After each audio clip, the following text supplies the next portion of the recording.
What's up, everybody? This is yours truly, Mr. Steven, aka The Legend, and my pronouns are he, him, his, and welcome to the Steven Factor. This is a part 4 that I'm going to review. A Quiet on the Set. The Mother's Day continues. Yeah, it's pretty rough. Pretty rough indeed. I will do a aftermath episode right after this. Yeah. So this is a part 4 episode that the episode left off when Brian Peck is officially in jail, 16 months, and everything went held.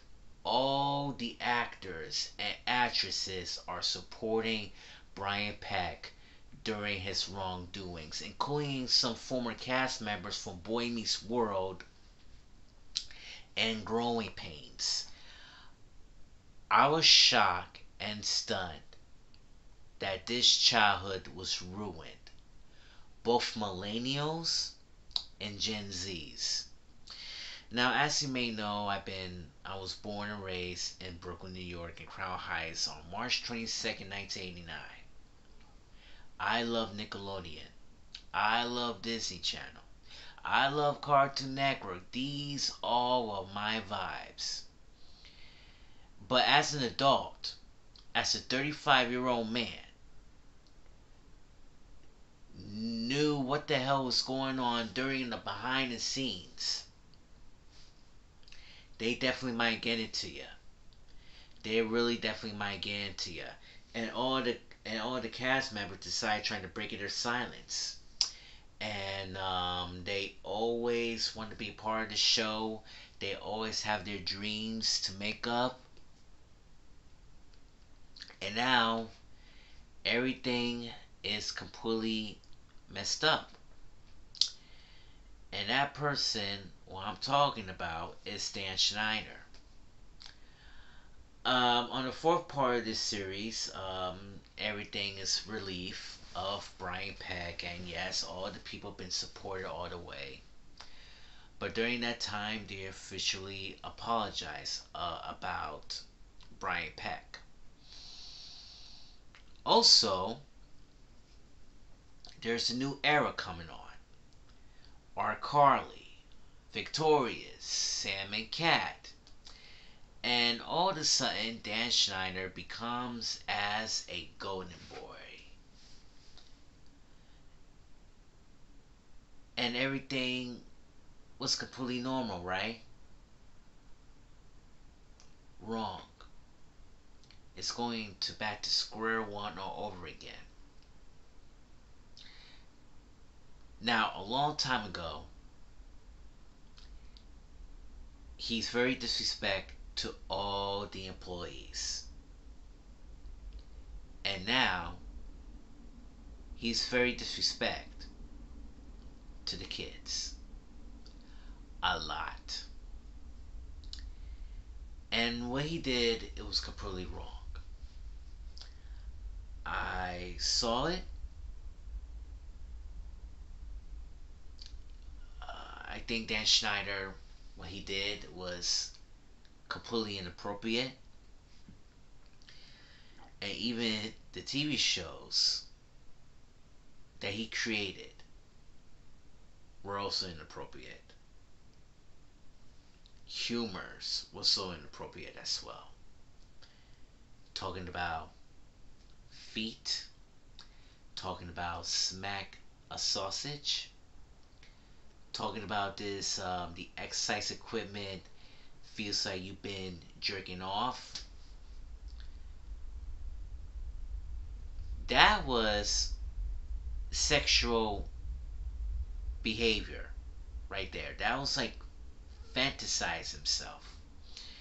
And even during the episode when Alexa Nicholas, she was, oh, excuse me, she was a cast member of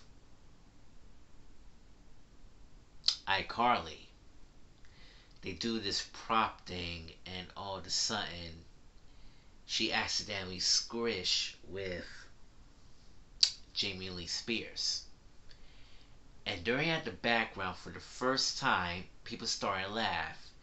And one of the persons says, and I quote, "That's a calm shot." And yeah, it is a calm shot. And that was completely way inappropriate. And you know what? I knew in my mind that Nickelodeon just sucks nowadays because Dan Schneider knew they don't know, he didn't know what is really going on. But everything went change during the Me Too movement, and everything went viral. And and I knew in my mind that Dan Schneider is getting ready to get out of here at the moment. He knew that something is coming, and he knew that he will be in the wrong place and the wrong time. And one of the staff have a story to tell. They told the staff of Nickelodeon, and guess what happened? He officially parted ways of the industry. It's been a long time coming, and they're having a relationship for over whew, like 30 years to be exact.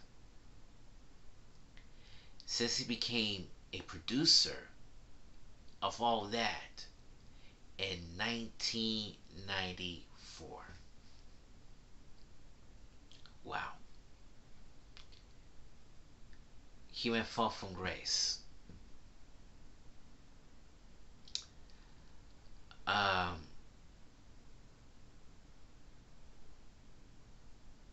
Dan Schneider just realized that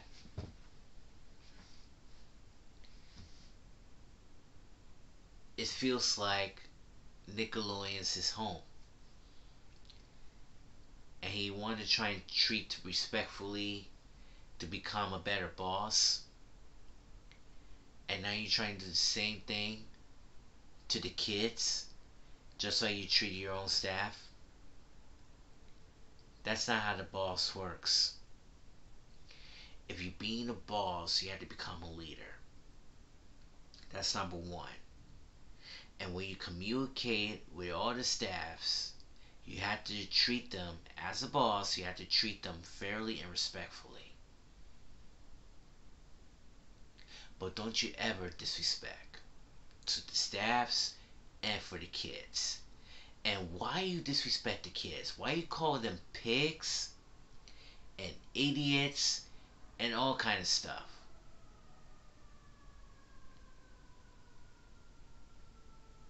You want to hurt the kids much even worse. From self-esteem, mental issues, and also people who have disabilities.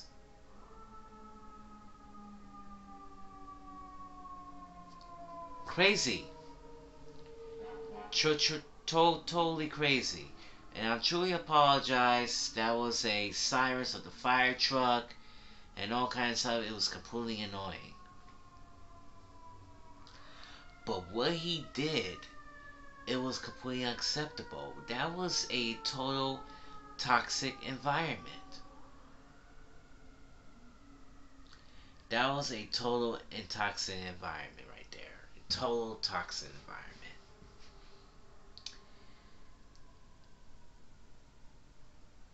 And I realized that all celebrities are completely shocked and stunned about this situation. And this is all celebrities who've been watched of this documentary. Like for example, Steve Burns, one of the OGs of the hit TV series called Blue's Clues.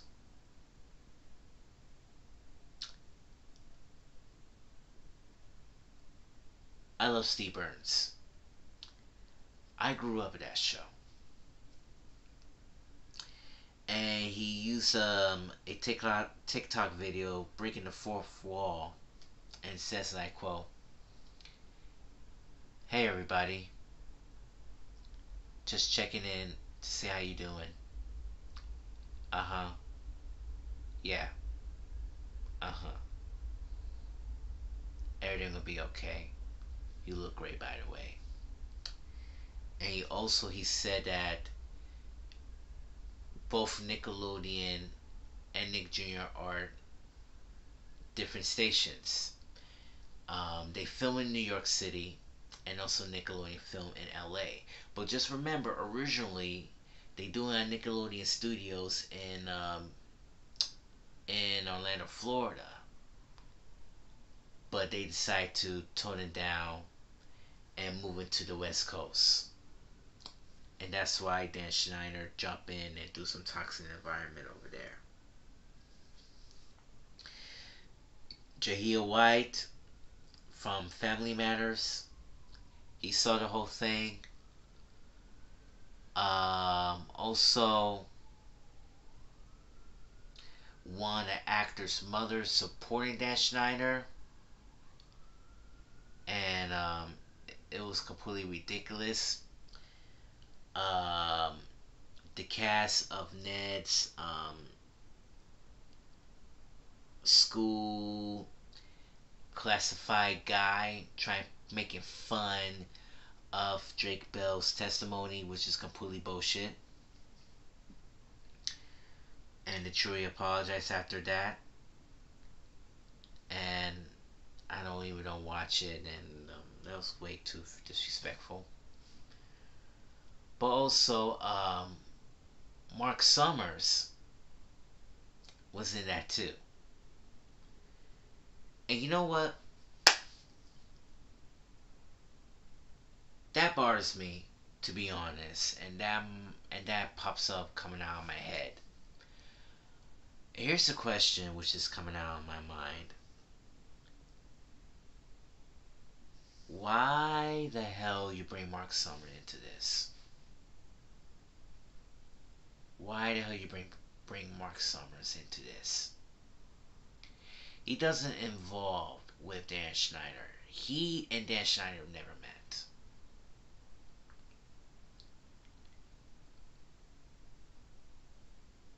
I mean, why the staff thinks like Dan Schneider and Mark having a good relationship? I mean, like that's stupid. I mean, did he know? Did they didn't know that Mark Summers was the host of Nickelodeon's Double Dare back in 1986? And that was when Dan Schneider became an actor of the hit TV series called Head of the Class. But the family Double Dare has been retired back in '94, and that's why Mark Summers left, because it's been revealed he'd been diagnosed with OCD, and he came out in publicly. And the staff just asked him a question: why they showing this? What's the documentary's about?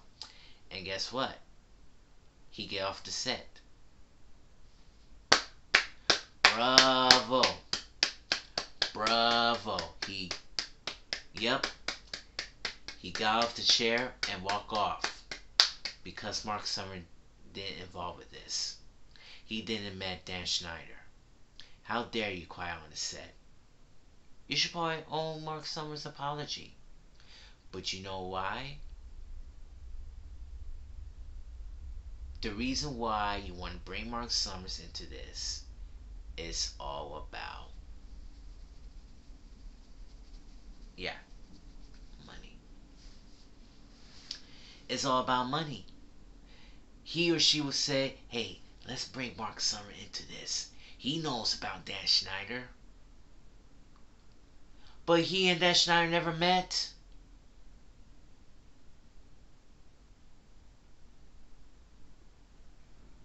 Crazy, crazy, crazy, crazy, crazy.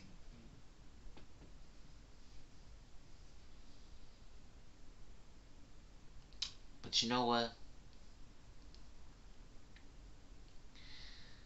I love this documentary.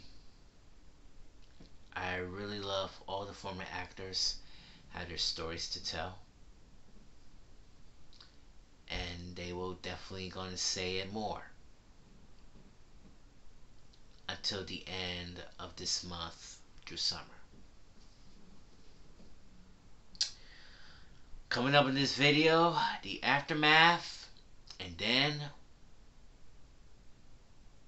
how I felt about it, and see where it goes from here from the next, what happens next in the future of the Nickelodeon, and even Dan Schneider will continue to the another children's programming.